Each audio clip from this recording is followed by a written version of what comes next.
Star Trek hinted Seven of Nine would become the Borg Queen, but it was another Picard character instead. The Star Trek universe has long been defined by its complex characters, interstellar politics, and the haunting legacy of the Borg. Few figures have been more entangled in the shadow of the collective than Seven of Nine, the liberated Borg drone who became one of Voyager's most iconic characters and a fan favorite in Star Trek, Picard. Her journey of reclaiming individuality, struggling with identity, and reconciling her past with the Borg made her the most logical and emotionally resonant candidate to eventually become the new Borg Queen. And yet, that mantle did not fall to her. In a twist few could have anticipated, it was Agnes Jurati, a relatively new character introduced in Picard Season 1, who ascended to the throne of the new Borg Queen by the end of Season 2. This outcome both surprised and disappointed viewers who had followed Seven's long and painful arc. But in truth, Star Trek had been hinting at Seven's destiny as a future queen for decades, only to swerve at the last moment. So why didn't Seven become the Borg Queen? And how did Picard subtly foreshadow that someone else would take that role instead? The answers lie in her past, her principles, and what the franchise ultimately needed to say about the future of the Borg. The evolution of Seven of Nine, the perfect heir? When Star Trek, Voyager introduced Seven of Nine Annika Hansen in Season 4, she was a revelation, a character who, much like Spock or Data, represented a bridge between logic and emotion, machine and humanity. A former Borg drone forcibly severed from the collective, Seven struggled with regaining her individuality. Her arc became central to Voyager's themes of identity, trauma, and the cost of assimilation. Time and again, Voyager revealed that Seven retained significant ties to the Borg. Her residual knowledge of their systems helped the crew survive countless encounters. Her mind was wired like a Borg's, and her instincts were often drawn back toward their cold efficiency. Even after years of living among humans, Seven often defaulted to Borg logic under stress, a trait that, in another timeline, could have led her to take control of the collective rather than fight it. The implications were clear. Seven of Nine was uniquely suited to become the Borg Queen. She had the knowledge, the capabilities, and the mental discipline. In fact, Voyager even experimented with that concept. In Season 5's Dark Frontier, Seven is lured back to the collective under the manipulations of the Borg Queen. The Queen sees her not only as a prize, but as a potential heir, someone who could rule beside her, or perhaps replace her entirely. The dynamic between Seven and the Queen is deeply personal and mirrors a mentor-student, even mother-daughter relationship. That emotional tension laid the groundwork for Seven's eventual ascension to the throne, or so fans assumed. Star Trek, Picard rekindles the possibility. Picard Season 1 reintroduced Seven of Nine as a hardened freedom fighter with ties to the Fenris Rangers. While she had moved far from Starfleet, her hatred of injustice and her simmering trauma from her time as a Borg were as potent as ever. She was battle-hardened, morally complicated, and crucially, still uniquely connected to the Borg. In the Season 1 finale in Arcadia Ego, Part 2, when the team infiltrates the artifact Borg Cube, there's a critical moment where Seven connects to the Cube systems. She reactivates some drones and momentarily connects with the collective, a scene that's both triumphant and terrifying. The implication is clear. Seven has not only the capacity to command Borg technology, but also the willingness to do so when it aligns with her moral compass. The writers seem to dangle the idea that Seven could command the Borg, and perhaps change them for the better. But then, they stop short. It felt like groundwork for a slow transformation.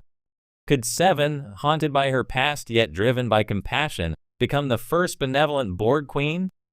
Yet in Picard Season 2, that mantle is handed off to someone else entirely. Agnes Jurati, the unlikely queen. Agnes Jurati, played by Alison Pill, was introduced in Season 1 as a brilliant but emotionally vulnerable cyberneticist who struggled with guilt, loyalty, and identity. She was never an obvious candidate for any sort of leadership, let alone to become a cosmic hive mind. Yet in Season 2, Picard takes a hard left. In an alternate timeline created by Q's manipulations, the Borg Queen, played chillingly by Annie Wershing, is captured by Picard's crew. Her mind latches onto Jurati, and a strange fusion begins. Jurati, suffering from feelings of inadequacy, loneliness, and longing for purpose, forms an unexpected bond with the Queen and eventually merges with her. The idea of the Jurati Queen becoming a new kind of Borg, a collective that asks for consent, that values individuality, was a clever thematic inversion. Instead of domination, it was about symbiosis. Instead of conquest, evolution. While some fans admired this twist, others were stunned that Seven had been passed over. After all, Seven was the obvious choice, but Star Trek never goes for the obvious. Why Seven was passed over, and why it works. So why didn't Seven become the Borg Queen? The answer lies not in her capability, but in her character. 7 of 9 spent most of her adult life trying to escape the Borg, to recover what the collective had stolen from her. Becoming queen, even of a reformed Borg, would have meant re-assimilating herself into the very structure that violated her identity. It would have undercut the central arc of her journey, that individuality, agency, and personal freedom are worth fighting for. While 7 could lead, she could never rule as part of a hive. Her morality wouldn't allow it. She fought for free will, not unity. Agnes Jurati, on the other hand, was a perfect thematic mirror. She wanted connection. She wanted to belong to something bigger. Her consent to merge with the Queen was rooted in empathy and vision, not dominance or loss. Jurati's transformation into the new Queen represented a kind of hopeful evolution for the Borg, not a return to their sinister past. 7's rejection of the Queen's role was not a failure, it was her greatest triumph. The ironic hints that still suggested 7's rise, and yet Star Trek never quite let go of the idea. Throughout Picard, visual cues, parallels, and narrative hints suggested 7's link to the Borg Queen role. In Season 2, she even briefly lives in a timeline where she was never assimilated, a cruel twist that shows how deeply her identity is entwined with her trauma. Even when she regains a Starfleet commission and becomes captain of the Titan, a renamed Enterprise G in Season 3, her command style is imbued with a sense of order, precision, and emotional distance, echoes of her Borg past. She makes decisions swiftly, efficiently. She listens to crew input, but when needed, she acts with hive-like conviction. The specter of the Queen is always there in shadow, never embraced. Season 2's final twist, where the Jurati Borg Queen saves the galaxy from an oncoming anomaly and then asks to join the Federation in watching over it, was poignant. But the scene could have just as easily worked with 7 at its center.